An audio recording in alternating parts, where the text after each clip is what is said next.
Hello Collective, timeless reading po ulit tayo.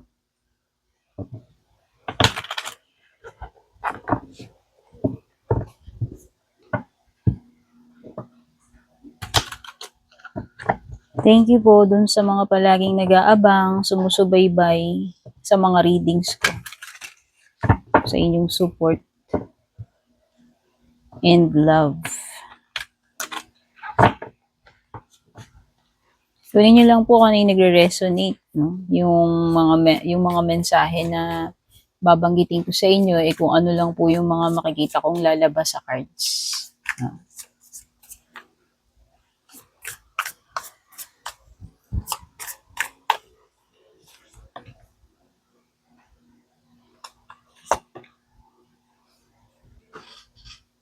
May mga bagay na magtatapos para sa iyo, collective, kung ano man itong tinutukoy dito sa iyong Ten of Swords. No?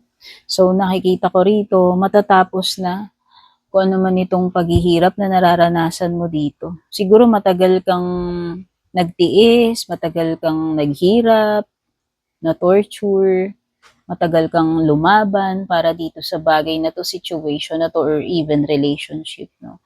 And it finally came it finally came doon sa situation wherein rock bottom na. Kasi ito yung rock bottom card. No? Dead end na. Gando na lang talaga siya. Kumbaga, there is no way but up. No? Kumbaga, umabot na talaga siya doon sa quota, umabot na talaga siya doon sa hangganan, gando na lang talaga. No? Pero ang good news about this ending is merong paparating na magandang future. No? Merong panibagong simula sa'yo with the Sun card. Ang lakas ng positive energy coming from this card na magkakaroon ka ng relief, magkakaroon ka ng relief, redundant, no? Relief, kaginhawaan, isa lang yun. Magkakaroon ka ng malaking shift sa situation mo na itong ending na to magiging blessing in disguise pa nga at mapapalitan ng positive things. No, mapapalitan ng blessings. Mas magiging masaya na yung mga susunod na chapter ng buhay mo, susunod na days, weeks, or months, or years, whatever, kung ano mang time frame magi-stretch yan, hindi ko hawak, control yan. Mas magiging happy, fulfilled, mas magiging malakas, no? Punong-puno ng positivity. Kasi ang Sun card is the most positive card sa tarot. No? So the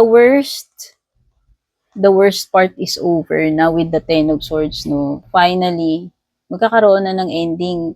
Etong ending na to, pwedeng noong una iniisip mo painful, noong unang-una parang unacceptable, no? Pero parang it turns out na itong ending na to is a blessing in disguise pa nga, dahil kung hindi magkakaroon na itong ending na to, hindi mo ma-experience itong panibagong chapter na punong-puno ng good things, positive things, blessings. No? Kaaliwalasan. No? Sun card is a source. Ang araw ay source. So this could indicate something na magiging sentro ng buhay mo. It could be God, it could be spirituality, it could be anything na magiging source ng iyong strength. Okay, kung about money man ito, about career, pwedeng source ng income, it could be a better job, no? Wherein hindi ka lang satisfied doon sa kinikita mo, kundi happy ka rin doon sa career mo, or it could be a relationship, it could be a feeling, o yung well-being mo, no? Kasi ang Sun card is also associated sa pagiging strong, pagiging healthy, no? Nasa magandang shape ka So it could be anything, no? Na Hindi mo inaakala na yung pagtatapos na yun ay mag-o-open sa iyo ng panibagong chance sa buhay, ng panibagong buhay na mas masaya, mas blessed, mas positibo, mas magaan, maaliwalas. No?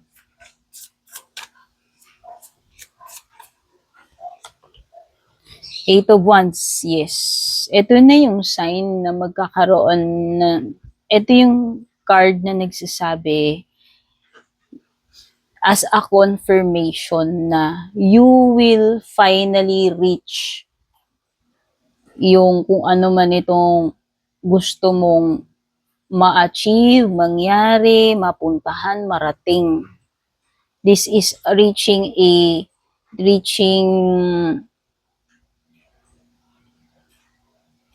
ano paano ko ba sasabihin?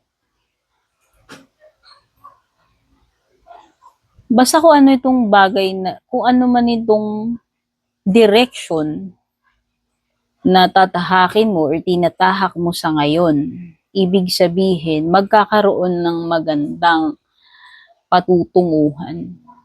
No, actually para sa akin ang nafi-feel ko right now with my intuition, this is a sign na magiging successful Kung ano man yung pupuntahan nitong bagay na ginagawa mo, situation na to, you will hit the target, no? Very soon, by the way, if this is a confirmation, sinasabi nitong card na to na malapit na yan.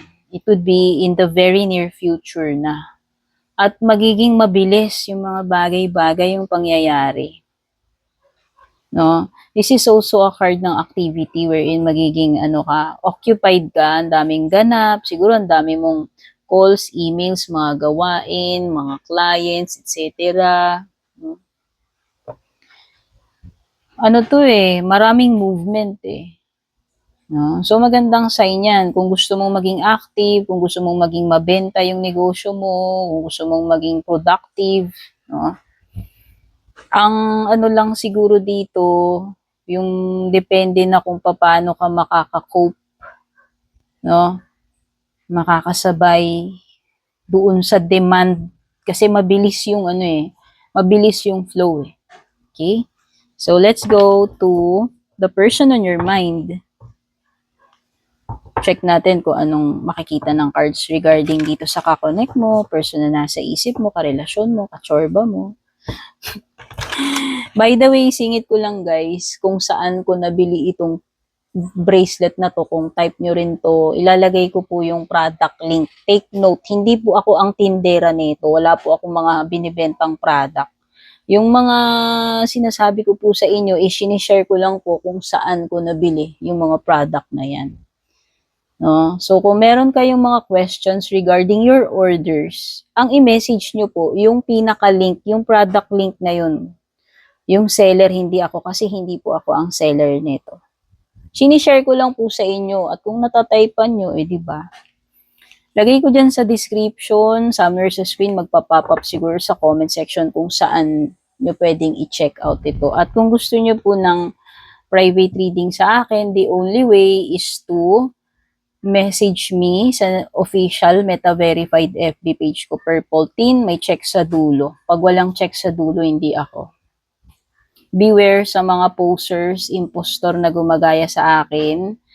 I will never DM you, message you, PM you, or hindi ko po kayo i-add as a friend. Yun po yung mga fake. Okay, at kung nagugustuhan nyo naman po itong reading natin, no, please don't forget to subscribe or follow na rin po. Pwede rin po kayong mag-leave ng like dyan, heart, comment, or share. Or thank you rin dun sa mga suki ko sa private reading ng ilang taon na, sa mga nag-a-avail ng membership subscription, mga nagpapadala ng gifts, stars, or super thanks. Thank you rin dun sa mga nakaka-touch, mga sweet messages na nare-receive ko po sa inyo. No?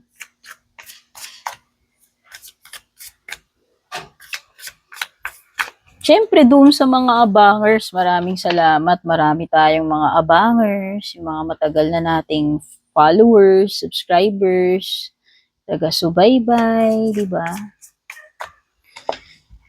So, ano nangyayari ngayon dito sa person na kakonect mo? Nagkakaroon siya ng transformation, no? Kasi si Death card is about transformation. By the way, babanggitin ko po yung mga signs na, ano, related sa baraha. Pero hindi po ibig sabihin no, na yung reading na ito ay para lang doon sa mga sign na binabanggit ko. Kasi ito po ay collective reading which is para sa lahat kahit ano pa man po ang zodiac sign ninyo.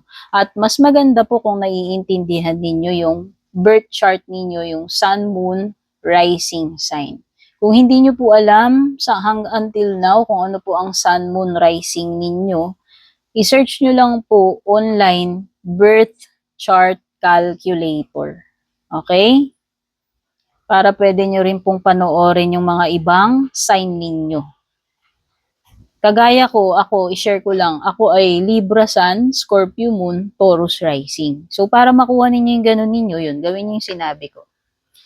Okay? So, itong tao na to parang nagkakaroon siya ng pagbabago, no? Pwedeng pagbabago sa sarili niya, sa takbo, o pwedeng nagkakaroon ng pagbabago sa takbo ng relationship niyo or ano, connection ninyo. Merong something na nagbabago dito sa tao na to eh. Or pwedeng nag-i-evolve, no? Pwedeng nag-i-evolve yung feelings niya sa iyo, pwedeng nag-i-evolve yung takbo ng connection ninyo. It's either nangyayari na to ngayon or mangyayari pa lang, hindi ko po control. Maybe for some of you tapos na, maybe for some of you nangyayari pa lang, maybe for some of you mangyayari pa lang. Iba-iba kasi tayo ng ano, timeline. Okay?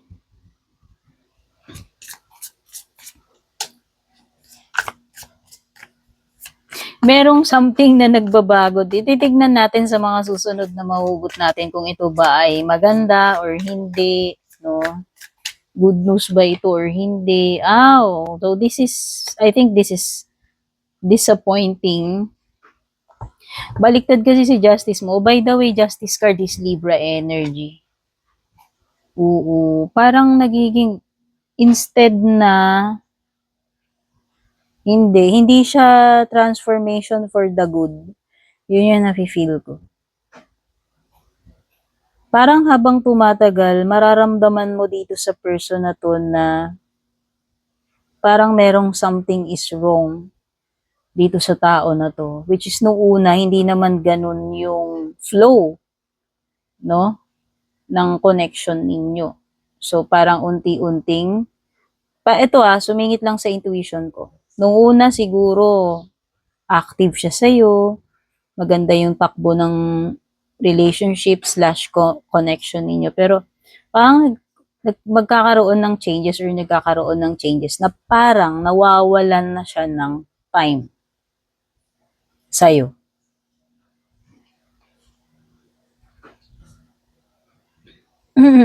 Sa yun, sa pagbabago or pagbabagong nangyayari or mangyayari dito sa person na to, sa connection ninyo.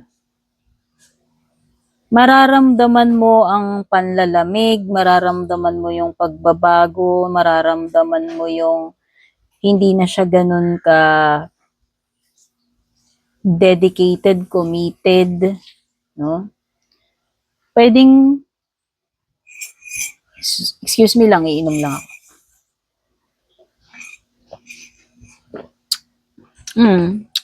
Mafe-feel mo parang less interaction, less communication, less time.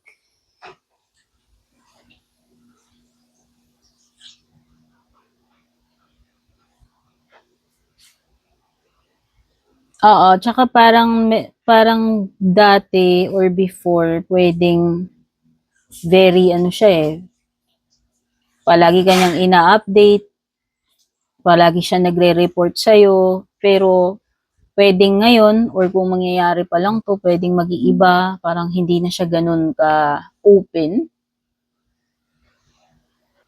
Kung dati-dati, lagi siyang may message agad sa'yo, pagkagising pa lang niya or bago pa lang siya pumasok or habang nasa work siya or kahit may work siya, or break time or bago siya umuwi, bago siya matulog, mapapansin mo na magkakaroon ng changes eh. Mag-iiba yung pattern. No? You will slowly feel na parang humuhulas, nadidiminish na, or parang unti-unting nagkakaroon ng space, detachment dito sa tao na to. No? What else?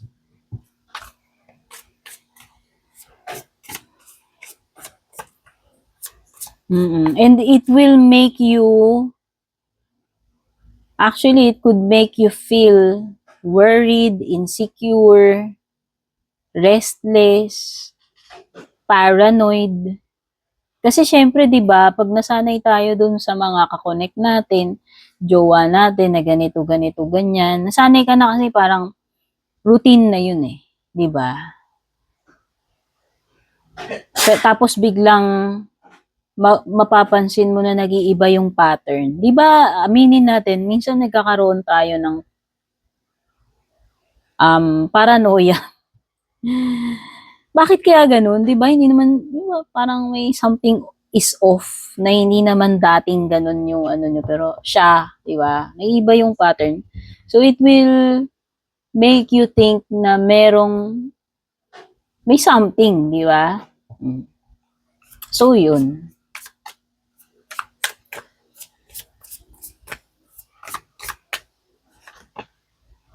Oo, 'di ba kakasabi ko lang the word overthinking, paranoia.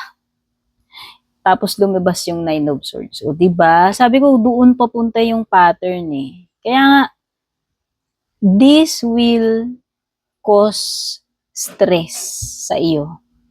This will cause you to overthink. Oh, with the appearance of Nine of Swords. O 'di ba? Na-feel na kagad ng intuition ko, advance deal. Sinabi ko na bago pa lumabas yung card na yan. Kasi nga naisip ko na yung mga possibilities na kapag ka nagganito, nag-iba yung pattern, di ba? Makaramdam ka talaga ng kakaiba kasi nga nag-iiba eh yung galawan eh.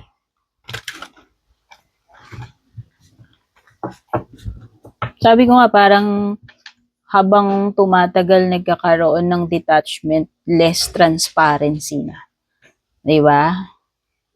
Which is a reason para mag-isip ka na maybe merong something na hindi magandang nangyayari, 'di ba?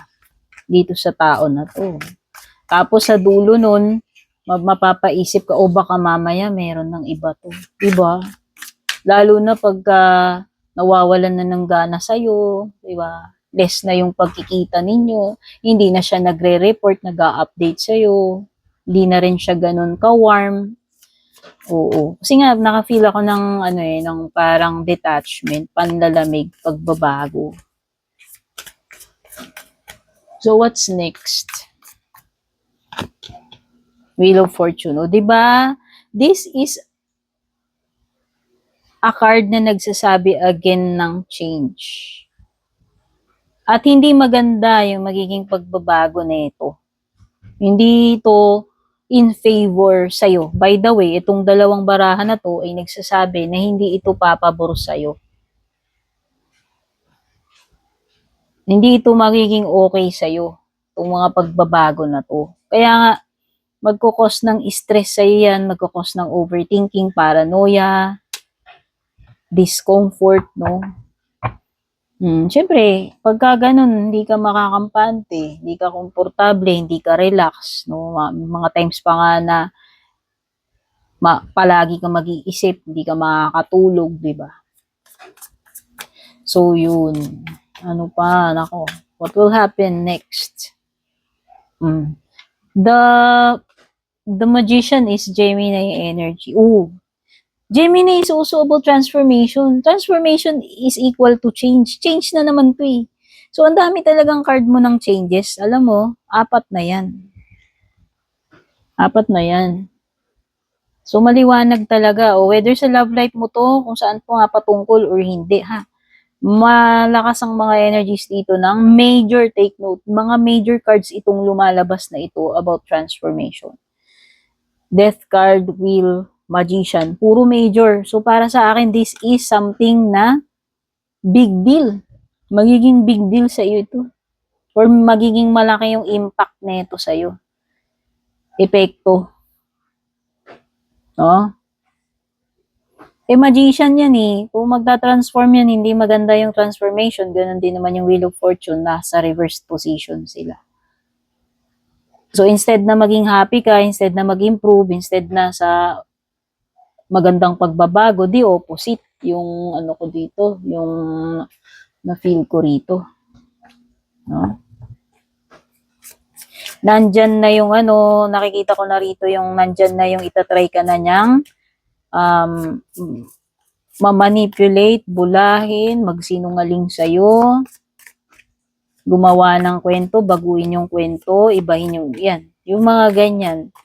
Oo, this person will try to, parang nafe-feel ko rito, tinatry niyang baguhin or pagtakpan. Baka meron ditong something na nade-develop or nagaganap na hindi mo alam pero pwedeng nararamdaman mo na rin kung malakas yung intuition mo. Kasi mafe-feel mo yan, magkakaroon ng pattern eh. Magkakaroon ng changes. Yun yung mga early signs. Pwedeng noon na maano mo yun eh, ma-overlook mo yun, pwedeng hindi mo siya mapansin, o kasi pwedeng sa umpisa, hindi, di ba usually, sa mga early stages ng mga ganyang pagbabago, hindi pa tayo nag-iisip ng hindi maganda eh, di ba? Magsisimula lang tayong mag-isip or maparanoid kapag napapansin mo na yung pattern, tapos parang hindi na gumaganda yung energy between you and this person. Mafe-feel nyo naman yun kung malakas ang intuition ninyo eh. No?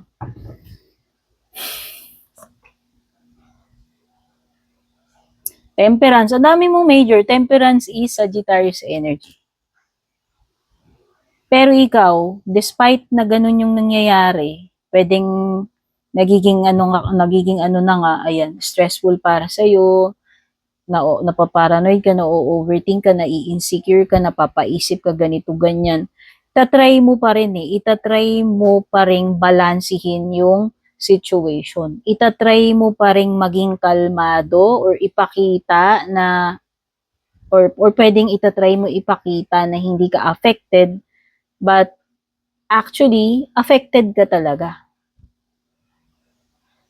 Itatry mong mag-think positive eh. Itatry mong maging kalmado kahit na nakaka-stress yung situation or nakaka-insecure, nakaka-paranoid. Itatry mong to keep the balance, to keep the peace para lang hindi magkaroon ng mas, alam mo yun, para lang hindi lumala, mas pumangit yung sitwasyon ninyo. Kasi siguro nga, mahal mo pa rin tong tao na to. Diba? Kasi itong temperance is temper nga eh. Ibig sabihin, kahit na gaano ka-stressful yung situation, kahit gaano ka-difficult, itatry mo pa rin magstay eh. Itatry mo pa rin i-contain eh. Kahit na inside chaos ka na, kahit inside you're falling apart or naaaning ka na, itatry mo pa rin balansihin, keep the peace, i-contain, magtiis, di ba?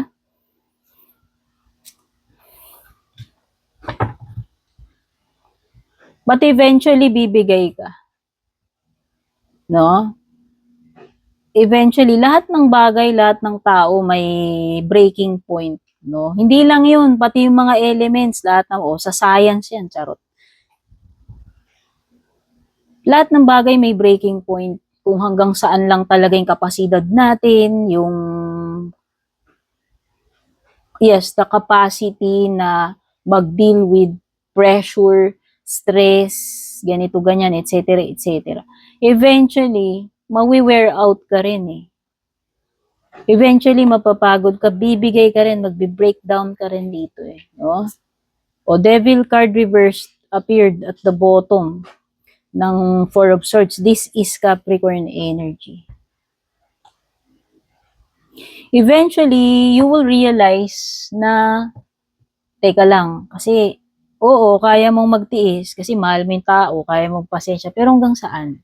Hanggang saan or hanggang anong toxicity level yung kaya mong tiisin? Eventually, marirealize mo na kung masyado ng magiging toxic ito, 'di ba? Eventually magta-tap out ka na rin, no. Deal out ka na rin na alam mo 'yun, lahat tayo may limitation eh, no? Marirealize mo rin eh kung in the end na kung gaano na rin ka toxic eh. And that will be the point wherein mag-iisip ka to leave or to cut out, no? Itong person na to or relationship nyo. World card is about ending. World card, Aquarius, Scorpio, Leo, Taurus energy ito.